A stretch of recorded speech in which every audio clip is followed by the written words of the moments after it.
Dear friend, this is Pawan Rajput. Welcome back to Om online exam study. Om online exam study के परिवार में आपका स्वागत करता हूं। जैसा कि आप स्क्रीन पर देख रहे हैं, 69,000 शिक्षक भर्ती आरक्षण घोटाले की बड़ी खुशखबरी। हाईकोर्ट से 13,156 रिजर्व ऑर्डर के आदेश को लेकर 6,800 लिस्ट रद्द, 19,000 सीटों पर आस्था साहब टीम को हाईकोर्ट के सेक्रेटरी से मिली जानकारी। पहले बता दें, यदि आप हमारे चैनल पर नए हैं तो चैनल को लाइक शेयर एंड सब्सक्राइब करने के साथ साथ बेल आइकन को दबाना ना भूलें, जिससे कि आने वाले वीडियोस की नोटिफिकेशन आपको मिलते रहे। चलिए स्टार्ट करते हैं ऑथेंटिक ब्रेकिंग न्यूज। टीम को हाईकोर्ट से मिली जानकारी 13,156 रिजर्व ऑर्डर के आदेश को लेकर। मुद्दा सिर्फ ये है कि आखिर इतना बड़ा इशू था, उस इशू को कोर्ट ने सुना, लगातार 2-2 घंटे सुना गया और अभी तक जजमेंट जो है प्रोनाउंस नहीं किया गया है।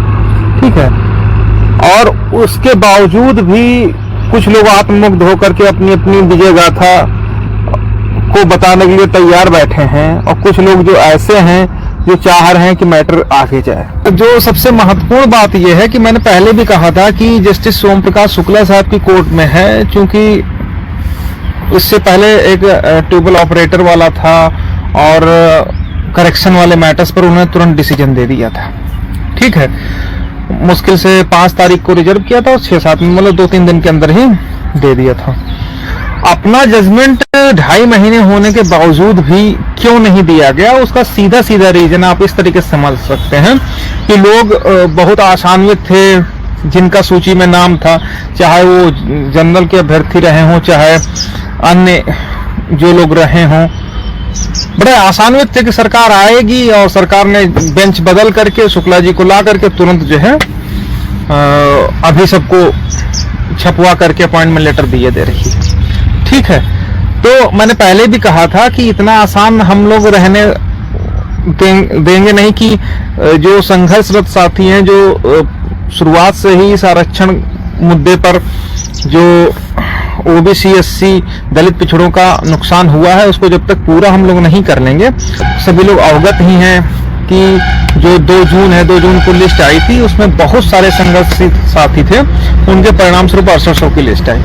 6800 की लिस्ट में ऐसे भी अभ्यर्थी हो गए जो अपने काम धंधे में बिजी रहते थे। लिस्ट आई तो उसमें उनका नाम किसी तरीके से आ गया, तो खुद को बहुत बड़ा विद्वान, बहुत बड़ा ज्ञानी समझने लगे। उनका ज्ञान धरा का धरा रह गया और 6800 लिस्ट पूरी तरीके से खत्म हो गई।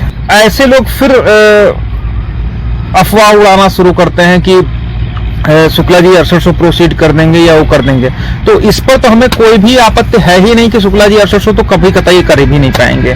मुझे सिर्फ इस बात का है कि कहीं जिन लोगों के खिलाफ, जिस सिस्टम के खिलाफ हम लोग लड़ रहे हैं,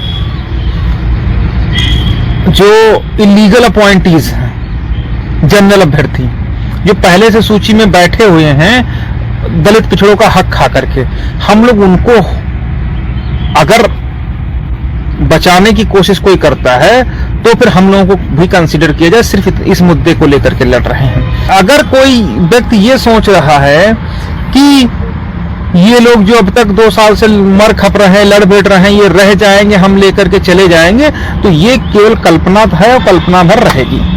ठीक है, जो मैराथन सुनवाई हुई, उस सुनवाई में जो लोग कोर्ट में रहे हैं, उपस्थित रहे हैं, उन्होंने देखा भी है कि हम लोग हर स्तर से कहीं से भी कोई कसर नहीं छोड़े हैं। कोई भी न्याय तब तक नहीं माना जाएगा जब तक जो वास्तविक रूप से प्रभावित शख्स है, जो वास्तविक रूप से लड़ने वाला शख्स है, उसको न्याय अगर नहीं मिल जाता है, तब तक वो न्याय नहीं माना जाएगा।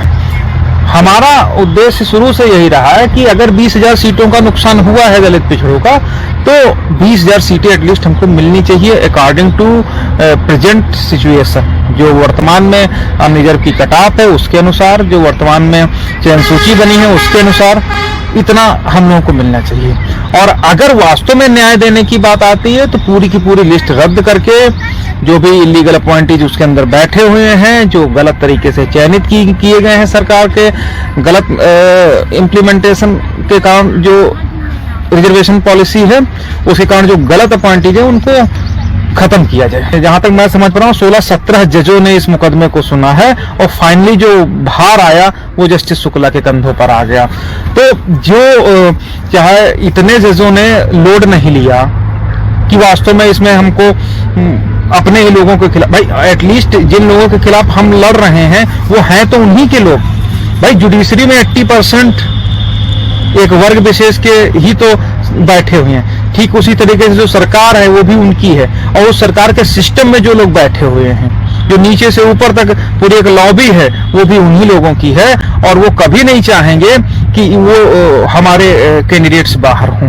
अगर ऐसा ना होता तो 6800 का जो जियो जारी किया गया था, उस जियो को महिला दिव्यांगों का ना जारी किया जाता, बल्कि वास्तविक रूप से पिछड़ों और एससी का लागू किया जाता।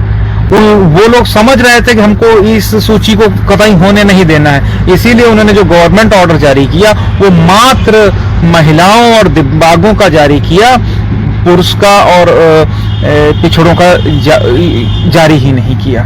ठीक है, मुझे जो 6800 के अभ्यर्थी हैं उनको जो उसके विषय में मैं ज्यादा नहीं बोलना चाहता, क्योंकि वो तो लगभग लिस्ट खत्म हो चुकी है। मुझे ये कभी ये लगता है कि शायद कहीं शुक्ला जी अपने ही लोगों का भला करने के लिए कुछ ऐसा ना लिख, थोड़ा सा इधर उधर सिस्टम गड़बड़ाए। तो क्योंकि कहीं ना कहीं मैं ये नहीं कहता कि यहाँ जुडिशरी का इन पर शुक्ला जी के ऊपर दबाव रहा होगा किसी का, क्योंकि न्यायपालिका स्वतंत्र होती है, कितनी स्वतंत्र है वो हमें बताने की जरूरत नहीं है किसी को। तो मैं ये नहीं कहता कि उनके ऊपर दबाव है, सरकार का दबाव तो हो ही नहीं सकता किसी कोर्ट के ऊपर, लेकिन अगर दबाव नहीं है तो अब तक जजमेंट आ जाना चाहिए था। लेकिन एक तरफ वो दबाव है, दूसरी तरफ सिस्टम का दबाव है, डिवीजन बेंच के जजमेंट का दबाव है, उनका जो आर्गुमेंट हुआ है उसका दबाव है। ऐसा ऑर्डर लिखें जिससे सारे लोग संतुष्ट हो जाएं। ये आसान नहीं रहने वाला है कि उसमें स्टेट भी संतुष्ट हो, पिटिशनर भी संतुष्ट हो, और जो इलीगल अपॉइंटीज हैं उनके साथ भी छेड़छाड़ ना हो। ये कैसे संभव है? तो इसी सब चीज को लेकर के जो उहापोह की स्थिति है, उसी का शायद जजमेंट अभी तक नहीं आ पा रहा है। जो हमने पता किया है जजमेंट लिखा है, लेकिन अब उसमें जो ऑपरेटिव पोर्शन होता है, जो अन्य चीजें होती हैं, उनको लेकर के आज भी जस्टिस शुक्ला साहब ये नहीं समझ पा रहे हैं कि हम इसको कैसे प्रोनाउंस करें। उसका सिंपल सा बात है, बात इतनी है कि जज के चूंकि ये सिंगल बेंच है, तो कोई भी कोर्ट ये नहीं चाहती है कि अगर हम कोई ऐसा जजमेंट लिखे जो कहीं से भी बायस्ड हो। अपने रिटर्न सबमिशन में भी दे के रखा है कि जो एक रास्ता निकल सकता है हम लोगों के लिए, उस रास्ते पर अगर विचार किया जाएगा तो सब कुछ सही रहेगा, और अगर उस रास्ते पर विचार नहीं किया गया तो इतना डेड श्योर है कि ये पूरी भर्ती प्रक्रिया पूरी 69,000 हिल जाएगी। अभी सुप्रीम कोर्ट और डिवीजन बेंच के जजमेंट को ध्यान में रखते हुए ही आदेश पारित करना होगा। अब वो आदेश चाहे 6800 के विपक्ष में हो, चाहे जनरल अभ्यर्थियों के विपक्ष में हो, इस तरीके से आश्वस्त होकर के कहते हैं कि हम लोगों के साथ में ही होगा, और बाकी कोई अगर ये सपना देखे कि उसका हो जाएगा और हम लोग रह जाएंगे, तो ये केवल एक सपना ही रहेगा, वो शायद कभी पूरा नहीं हो पाएगा। कि जो ऑर्डर है, ऑर्डर किसी भी दिन आ सकता है, क्योंकि जितना लिखवाना था उनको लिखवा दिया है। अब उसमें जो एक दो पॉइंट भले बार बार रिवाइज करके देखेंगे कहीं पर कोई त्रुटि नहीं है। उसका रीजन यही है, मैंने पहले बताया कि कोई भी कोर्ट ये नहीं चाहती है कि उसका जजमेंट प्राइमरी स्टेज पर ऐसा जजमेंट वो करे कि वो ऊपरी अदालत में जाकर के पलट जाए, ऐसा कोई नहीं चाहता है। नेक्स्ट वीडियो में ऐसी ऑथेंटिक ब्रेकिंग न्यूज के साथ, यदि आप हमारे चैनल पर नए हैं तो चैनल को लाइक शेयर एंड सब्सक्राइब करने के साथ साथ बेल आइकन को दबाना ना भूलें, जिससे कि आने वाले वीडियोस के नोटिफिकेशन आपको मिलते रहें। चैनल से रिलेटेड कोई सजेशन या सुझाव देना चाहते हैं तो कमेंट के माध्यम से बता सकते हैं। Thanks for watching to my channel.